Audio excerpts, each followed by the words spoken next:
सुधांशु जी, अब एक सवाल जो इस वक्त एक्चुअली मैं सच बोलूं तो सब जनता के मन में भी एक ही सवाल है कि अब इसका फायदा और नुकसान किसको होने जा रहा है। बहुत से लोग ये मानते हैं कि कहीं बीजेपी ने, आपकी पार्टी ने अपना हैंड ओवर प्ले तो नहीं कर दिया, कहीं जरूरत से ज्यादा तो नहीं हो गया। आप कोर्ट कहें, कुछ कहें, लोग एसोसिएट करेंगे इसको आपकी सरकार के साथ। ऐसे ही क्या बहुत से लोगों को ये लगता है कि भाई राहुल गांधी जो हैं वो लगातार अपने बयानों से, ऐसे मानने वालों की कभी नहीं है कि जो भारत को शायद नीचा दिखा रहे थे तो उनको लगता है शायद ठीक हुआ है।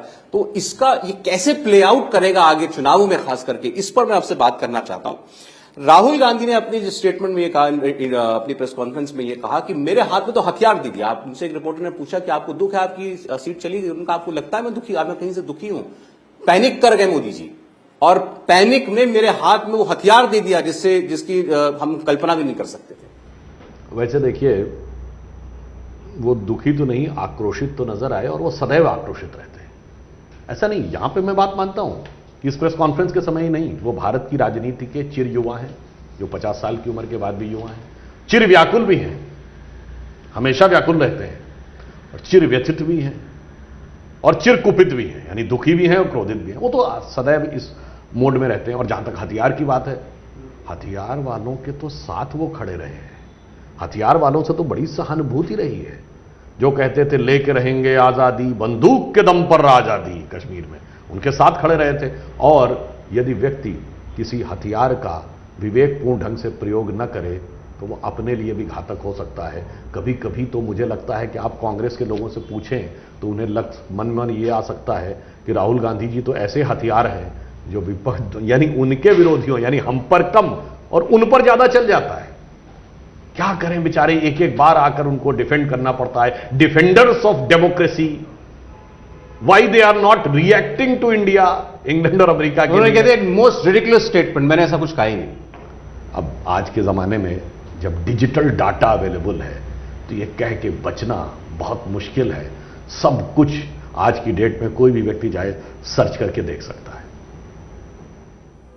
जिस पर हम लोग अभी बात कर रहे थे, अब हथियार, वो पॉलिटिकल इंस्ट्रूमेंट की बात कर रहे हैं कि उन्होंने कहा कि मुझे जो सबसे अच्छा तोहफा दे सकते थे मोदी जी दे दिया, मुझे मेरी सदस्यता लेकर के।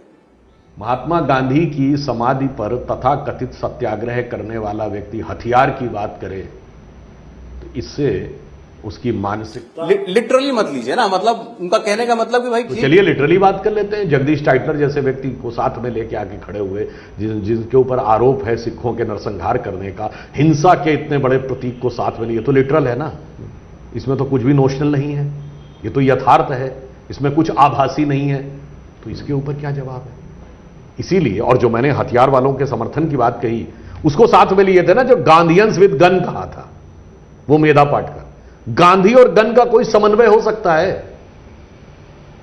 जिसकी बुद्धि विवेक ऐसी हो कि गांधी और गन को साथ में रहने वालों के साथ रहे, तो आप स्वयं समझ सकते हैं वो हथियार का प्रयोग गांधी के सिद्धांतों को भी नष्ट करने में न कर दे तो कोई आश्चर्य नहीं।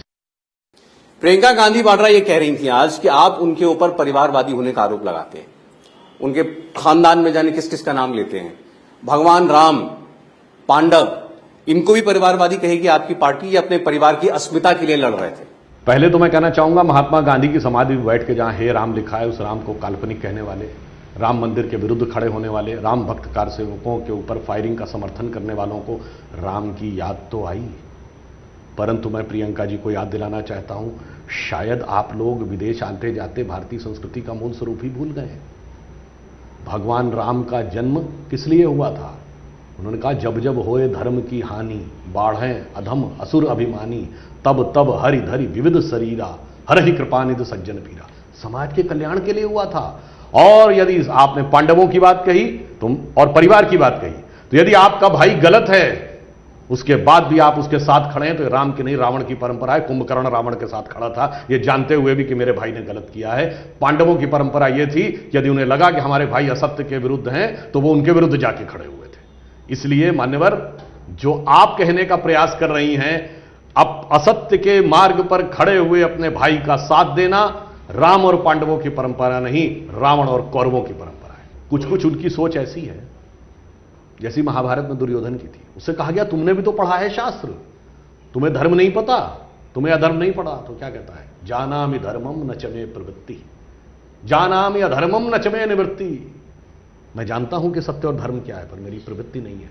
मैं जानता हूं असत्य और अधर्म क्या है, पर उससे मेरी निवृत्ति नहीं। उसी प्रकार इस तथाकथित सत्याग्रह में कांग्रेस की सत्य के प्रति प्रवृत्ति नहीं है और असत्य से निवृत्ति नहीं है। जो राहुल गांधी कह रहे थे या कहना चाह रहे थे, उसको आज प्रियंका गांधी ने आर्टिकुलेट किया है। कई बातें कही उन्होंने जो जिस पर अंत किया उसको पहले रखता हूं आपके सामने। उन्होंने कहा कि अब वो दिन आ गया है जब से सब बदलना शुरू होगा, जिसे वाटरशेड मोमेंट कहते हैं। उन्होंने कहा कि उनके भाई की सदस्यता जाना लोकसभा की, ये वो मोमेंट है जहां से सब बदलेगा देश में। इसके दोनों अर्थ हैं। ये वो मोमेंट भी हो सकता है जिससे कांग्रेस के अंदर सब कुछ बदलेगा। इससे यह भी बदलाव हो सकता है प्रियंका जी के लिए संभावनाओं की कई नए द्वार भी खुल सकते हैं। इसका यह भी अर्थ हो सकता है कि परिवार को अपनी रणनीति में, एक बहन अपने भाई के बचाव में खड़ी है और आप उनकी कथन का उनके बीच में झगड़ा लगाने के लिए इस्तेमाल कर रहे हैं। नहीं, मैं तो देखिए उन दोनों के बीच में कितना सौहार्द है हम इसमें नहीं कहते। वो तो हमने देखा था बहुत अच्छे ढंग से सौहार्दपूर्ण स्नेहपूर्ण सानिध्य में वो बर्फ के गोले फेंक रहे थे अपनी तथाकथित भारत जोड़ो यात्रा के समाप्ति पर, उस कश्मीर में जहां पर सेना के ऊपर पत्थर फेंके जाते थे, फिर भी उन्हें लग रहा था बदलाव नहीं आया। तो मैं उनके व्यक्तिगत उस पर नहीं कह रहा हूं, तो एक संभावना कह रहा हूं।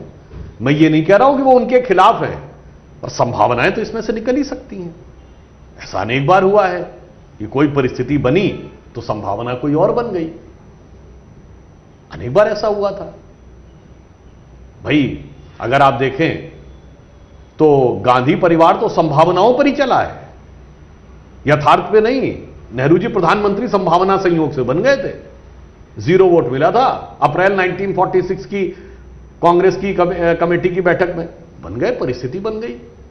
उसके बाद शास्त्री जी की मृत्यु हो गई, इंदिरा जी बन गई संयोग से। राजीव गांधी जी शायद बनते नहीं बनते कभी, उनको भी संयोग मिला और बन गए। तो ऐसी बात में तो एक संभावना की बात कही। मैं इसमें कोई हिंसा हत्या वाली बात नहीं कह रहा हूं जी, पर राजनीति में जब आप संभावना देखते हैं तो सिर्फ आप एक नहीं दे सकते। राजनीति संभावनाओं का खेल है, तो उनके इस वाक्य में बहुत सी संभावनाएं अंतर्निहित हैं। इंडिया टीवी हर वक्त हर जगह डाउनलोड करने के लिए सर्च करें India TV news Google play store या ऐप स्टोर पर।